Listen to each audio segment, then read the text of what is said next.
Assalamualaikum warahmatullahi wabarakatuh. Pertama-tama saya ucapkan terima kasih kepada tim pelaksana yaitu Mas Syadi dan tim penguji yaitu Bu Ona dan Bu Enda serta Ibu Tuti selaku pembimbing satu dan ketua pelaksana sidang saya hari ini. Perkenalkan, nama saya Aminah Raida akan mempresentasikan hasil penelitian saya yang berjudul Analisis Perbedaan Profitabilitas Sebelum dan Sesudah Sertifikasi ISO 9001 pada PT Water Treatment. Yang akan saya bahas di sini yaitu pendahuluan, tinjauan pustaka, metodologi penelitian, hasil dan pembahasan, lalu kesimpulan dan saran. Pada pembahasan pertama, saya akan menjelaskan mengenai latar belakang penelitian saya, yaitu dengan berkembangnya informasi dan teknologi global yang membuat semakin mudahnya dalam mengakses informasi apapun dan dimanapun membuat konsumen dapat dengan mudah mencari tahu barang dan jasa yang akan digunakan, maka konsumen semakin selektif dalam memilih barang dan jasa yang akan digunakannya. Oleh karena itu, perusahaan agar dapat bersaing harus memiliki standar kualitas, salah satunya dengan cara memanajemen mutu perusahaan dengan mengikuti sertifikasi ISO 9001 dan adanya kontrol manajemen sehingga standar itu terjaga. Nah, dari latar belakang tersebut, maka ada beberapa identifikasi masalah yang ada.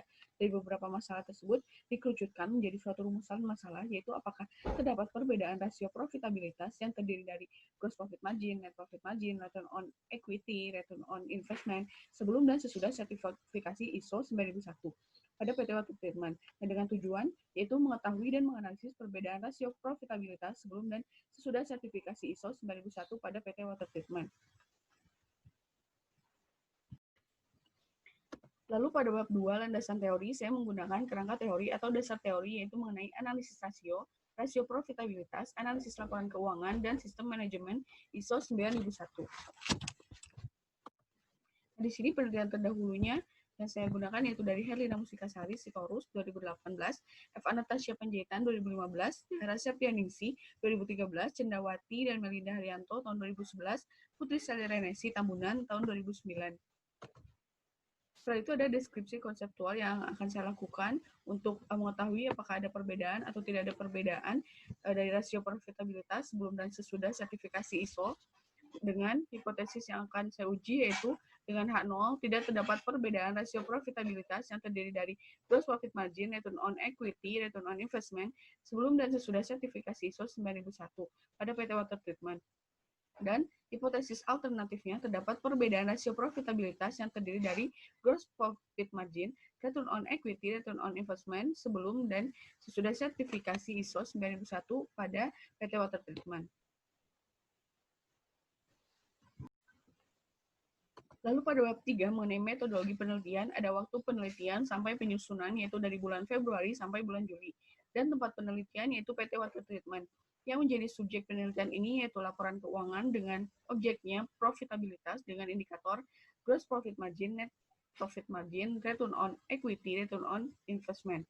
Jenis penelitian yang digunakan yaitu dengan metode deskriptif dengan pendekatan kuantitatif. Sumber yang digunakan yaitu dokumentasi dan wawancara. Variabel operasional yang digunakan yaitu sertifikasi ISO 9001 sebagai Y, profitabilitas sebelum sebagai X1 dan profitabilitas sesudah sebagai X2 dengan teknik pengumpulan data sekunder yaitu dokumen laporan keuangan 5 tahun sebelum dan 5 tahun sesudah ISO 9001 dan data primer yaitu wawancara mengenai gambaran perusahaan. Lalu teknik pengumpulan data yang dilakukan yaitu pengelompokan data, menghitung, lalu tabulasi. Lalu teknik analisis yang dilakukan yaitu menghitung rasio profitabilitas per tahun, lalu diuji normalitas datanya, dan pengujian parametris Pires sample t-test.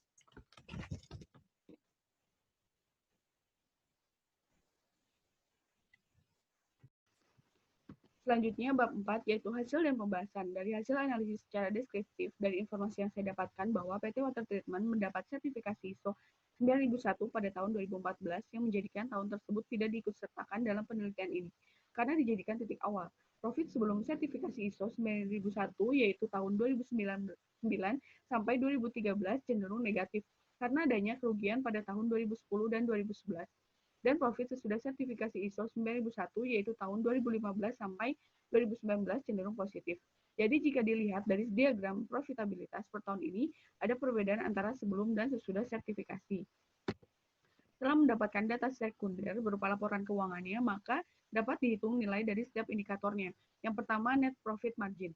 Dengan rumusan laba setelah pajak dibagi penjualan dikali 100%, berikut hasil nilai NPM setiap tahunnya yang tertera di tabel. Semakin besar nilai NPM menunjukkan kinerja perusahaan, semakin sehat keuangan perusahaan. Dengan begitu, dapat dibentuklah suatu diagram garis yang menunjukkan perbedaan NPM sebelum dan sesudah sertifikasi.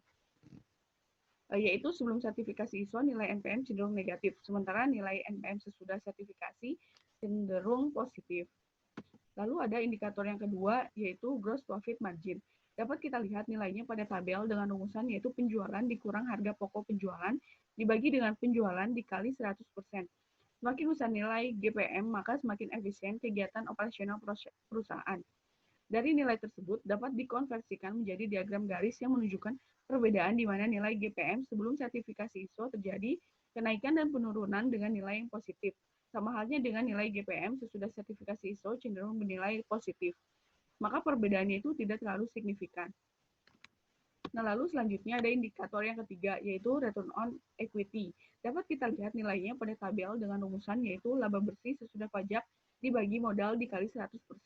Semakin besar nilai return on equity, maka semakin tinggi nilai perusahaan mampu mengembalikan modal bagi perusahaan. Dari nilai ROE dapat dikonversikan ke dalam diagram garis yang menunjukkan perbedaan di mana nilai ROE sebelum sertifikasi cenderung negatif dan nilai ROE sesudah cenderung positif.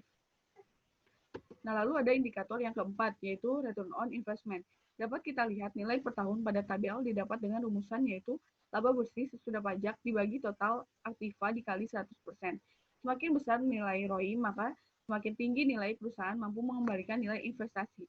Dari nilai ROI tersebut dapat dilihat pada diagram garis yang menunjukkan perbedaan di mana nilai ROI sebelum sertifikasi cenderung negatif dan nilai ROI sesudah sertifikasi cenderung positif.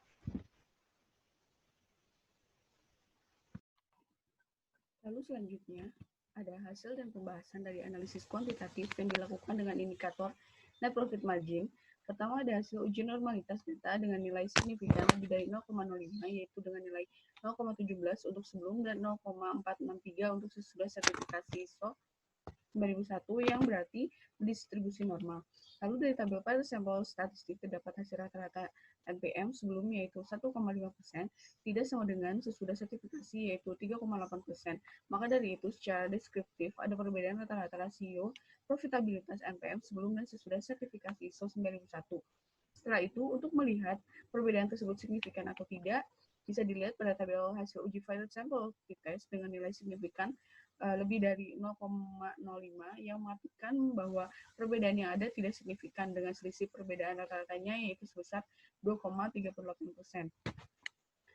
Lalu indikator yang kedua yaitu ada gross profit margin dari hasil uji normalitas data terdapat pada tabel nilai signifikan yaitu lebih dari 0,05 yaitu dengan nilai 0,38 untuk sebelum dan 0,83 untuk sesudah sertifikasi ISO yang berarti berdistribusi normal. Lalu dari tabel per sampel statistik terdapat hasil rata-rata gross profit margin sebelumnya yaitu 12,3%, tidak sama dengan sesudah sertifikasi yaitu 14,336%. Maka dari itu, secara deskriptif, ada perbedaan rata-rata rasio profitabilitas GPM sebelum dan sesudah sertifikasi ISO 9001. Setelah itu, untuk melihat perbedaan tersebut signifikan atau tidak, bisa dilihat pada tabel hasil uji fired sample test dengan nilai signifikan 0,203 lebih dari 0,05 yang mengartikan bahwa perbedaan yang ada tidak signifikan dengan selisih perbedaan rata-rata yaitu sebesar 2,05%. Nah, lalu selanjutnya indikator yang ketiga yaitu return on equity. Dari hasil uji normalitas data terdapat pada tabel nilai signifikan itu lebih dari 0,05, yaitu dengan nilai 0,272 untuk sebelum dan 0,435 untuk sesudah. Nah, yang berarti berdistribusi normal. Lalu dari tabel per sampel statistik terdapat hasil rata-rata ROI-nya itu sebelum 4,07%. Tidak sama dengan sesudah sertifikasi yaitu 5,312%. Maka dari itu secara deskriptif ada perbedaan rata-rata rasio profitabilitas. Nah, setelah melihat perbedaan tersebut dilihat signifikan atau tidak bisa dilihat pada tabel hasil uji per sampel test dengan nilai signifikan 0,780 lebih dari 0,05 yang mengartikan bahwa perbedaan yang ada tidak signifikan. Dengan selisih perbedaannya itu rata-ratanya sebesar 1,242%. Nah, terakhir indikator yang keempat yaitu return on investment dari hasil uji normalitas data terdapat pada tabel nilai signifikan lebih dari 0,05 yaitu dengan nilai 0,367 untuk sebelum dan 0,19 untuk sesudah sertifikasi ISO, yang berarti berdistribusi normal.